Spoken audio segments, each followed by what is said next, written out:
So now we want to move on to something a little bit different, that is relative motion analysis. The basic idea here is when two things are moving, it's sometimes convenient to be able to understand the motion of one particle relative to the other moving particle. And so we'll look at a few examples that walk through that. So the essential idea is we're combining a piece of information about motion. Sometimes it's relative to a static system, sometimes relative to a moving system, and putting it all together to, solve some kind of problem. So as kind of a model problem, suppose there's a rail car here that's traveling along this track at a certain angle from a road, and the person on the rail car wants to shoot some projectile at the person on a moving target, and this moving target is moving along this road. Okay, so the shooter knows the speed of the projectile as it leaves the moving gun. So you know the speed relative to the moving gun, not relative to the road. And it turns out that by understanding the distinction between the two, you can figure out how to aim so you hit the object. Okay. And you could answer questions like if you're on the ground, what would you measure for the speed of the particle of the projectile, that sort of thing. Okay, so we think of it like this. We have a static system, xy, which is stationary, and the xy here are capital. And then on particle A, there's a coordinate system moving with the particle, and that's little x and little y. So this little x and little y system is moving at the same velocity as A. For this discussion, we'll assume that it does not rotate. So if this coordinate system is rotating, things get a little more complicated. But we just assume it's translating. So the little x is always parallel to capital X. Little y is always parallel to capital Y. And this coordinate system is just translating. Okay. So for example, we might want to know this relative position vector. That is a position vector of B relative to A. So it's kind of like both ends of the position vector are moving. We can write this in terms of the coordinates of the stationary system. That is that the position vector B relative to A are the difference in the coordinates relative to the static frame, xb minus xa in the I direction, and yb minus ya in the j direction. Okay, so this is just defined by the difference in the x coordinates of the two particles, which are both a function of time, and the difference in the positions of the particles, and again, both um, are functions of time. But we can also write it in terms of these x and y coordinates of this moving system. So if we're if you think of yourself as sitting on particle A and the coordinate system is moving with A, then the origin is always on A, and B relative to A is just defined as the coordinates of B in this little x, little y coordinate system. So it's little x of B um, in the x direction and little y sub B in the y direction. Okay. And so these are two different ways to write the relative position vector of B relative to A, and these things should give you the same result. Okay. So RB then is just RA plus RB relative to A.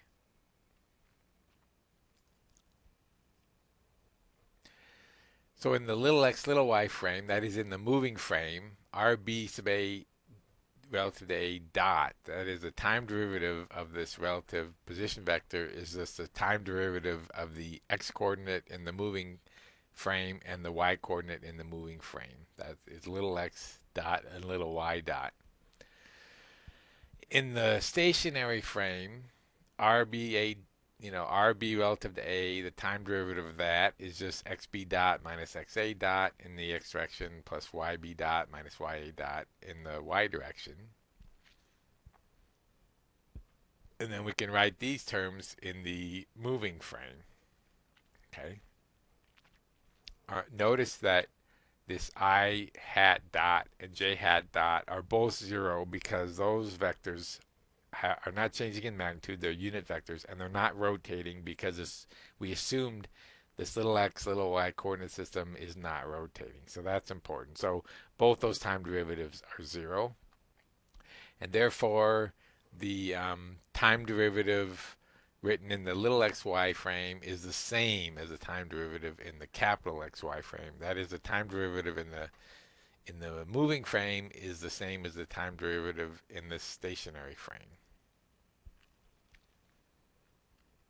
Okay, so if we write the velocity of particle B is the velocity of A plus VB relative to A, and the acceleration of B is the acceleration of A plus the acceleration of B relative to A.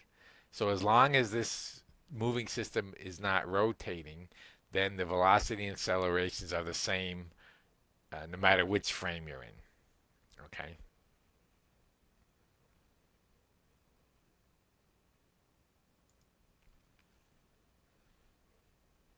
So quite often we use constraints to simplify problems like this. So suppose we have this pulley system. So there's a rope attached at A, it goes around this pulley at B, it goes over this pulley at H, and that's hanging at a fixed distance from the ceiling, and then it goes down here to this block. And suppose we want to find the velocity of this block P relative to the velocity of this block Q. We can do that with constraints. So what we want to do is write the total length of the rope that's used for these pulleys, and we assume the rope is not stretching, so its length is fixed, and we can use that as a constraint to help solve a problem like this. Okay. Since this block P is attached to this pulley with a cord of fixed length, then the velocity of P and G are the same, and the acceleration of P and G are the same. And then since this pulley is attached to the ceiling with a rope of fixed length, then this pulley has 0 velocity and zero acceleration. It's completely stationary. So we can write the total length of the cord from this point to this point as the length AB plus the length going around this pulley plus the length CD plus the length going around this pulley plus the length EF. Okay, and the length around this pulley and the length around this pulley are fixed, right? They're half a circumference of the pulley, and so they're constant and they will have 0 time derivative, right? So we can define yp as the position of P relative to the ceiling and yq as the position of Q relative to the ceiling. So the distance AB is yp minus this distance ig. And the distance CD is the distance yp minus ig minus jh. Jh is this up here. And then the position the length EF is YQ minus JH. So L then from up here can be written as twice YP plus YQ minus 2GI minus 2JH plus these pulley half circumferences. So the constraint is that the rope doesn't stretch. So the total length that we've just written down is constant. So L dot is 0. And since those pulley lengths, several of those lengths are constant, then L dot is just 2YP dot plus YQ dot, and that has to be 0 because L is fixed. Okay, so L dot is 0.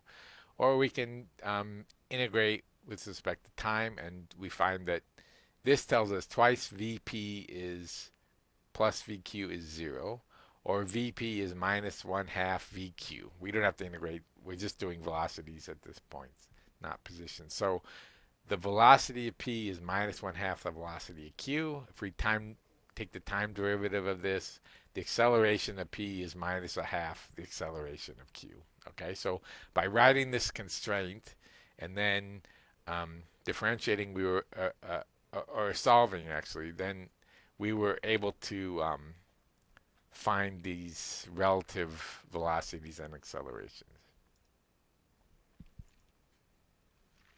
So let's do an example. Suppose there's a police car at point P uh, driving vertically on this road, and you are in a car at point B and you're driving horizontally on this road. And when you see the police car, you start to decelerate. So your velocity is in to the left, and your acceleration is to the right because you're decelerating. So you're moving this way but slowing down. Okay. Um, your car is decelerating at 25 feet per second squared. Uh, the police car is traveling at 35 miles per hour constant and using this radar gun, and they measure your speed at 65 miles an hour when theta, this angle between the vertical and the line between the two cars, when that angle's 22 degrees, they measure your speed at 65 miles per hour. Question is, how fast are you really going relative to the stationary ground? Okay, so we'll use the roads as our stationary frame, and then we'll set up a moving frame as appropriate. So we let VB be the speed of car B, and that's what we're trying to calculate. So the velocity of B relative to P is the velocity of B minus the velocity of P in the vector sense. And the velocity of B is minus VB in the I direction. That is, it's going in the negative x direction with a magnitude VB. And the velocity of the police car is positive VP in the J direction, but we're subtracting that, so we get minus VPJ. So the orientation of this line is the unit vector along that line connecting the two cars, and it's just sine of theta I plus cosine of theta J. And so the velocity if we let VR be the radar speed measurement, then since PB is decreasing, that is the two cars are getting closer together, then minus VR is the velocity B relative to P dotted with the unit vector between the two, okay? And if we do that, then we get minus VR is minus VB sine theta minus VP cosine theta. And we can use these, combine these to solve for VB, and we get VB is VR minus VP cosine theta over sine theta. We know the angle is 22 degrees, we know the velocities, and that gives us a velocity of B of 86.9 miles per hour.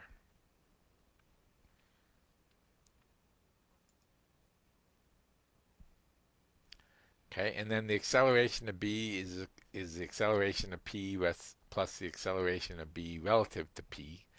And P is traveling at constant velocity, so it has no acceleration. So the relative acceleration is just the acceleration of B, and it's 25 feet per second squared. One more problem. It's a piston problem. So in this case, point A is fixed. Then there's an arm linking point A to point B, and the arm is rotating. Okay, and then there's an arm from point B to point C, and it's rotating. And so if you force point B to go around in a circle, then this piston will go up and down, and it's constrained to lie on this vertical axis. Okay, so the idea is that piston head C is constrained to move vertically. The crank AB is rotating counterclockwise around this way at a constant angular velocity of 2,000 rotations per minute.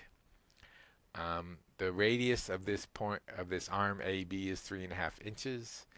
The length of this arm here is 5.3 inches, and we'd like to know the velocity of C when theta, this angle here between AB and the vertical, is 35 degrees. So we can take this triangle here ABC and use the law of cosine. So this length squared is this length squared plus this length squared, this length we call YC, minus 2RYC cosine theta. Okay, we can solve this for YC using the quadratic equation. We get this with a little, if you think it through a little bit, then you find you have to use the positive term here, okay? we have two solutions. We want the positive one. So YC then, this distance, is r cosine theta plus L squared minus square root of L squared minus R squared plus R squared cosine squared theta. So this relates, this gives you YC in terms of R, L, and theta, strictly geometry. Now we can take the time derivative of this. YC dot is minus R theta dot sine theta minus R squared theta dot sine theta cosine theta over this square root. And we know all these things, so we can just plug it in and calculate it. So again, this is one of these cases where you're writing a constraint and then differentiating to solve a problem. If you put in the numbers, the velocity of the piston is minus 55.5 feet per second. Okay, and again in the vertical direction. So it's moving down at 55.5 feet per second when theta is 35 degrees and we're moving clockwise. All right. So those are some simple examples of the use of relative motion to solve problems.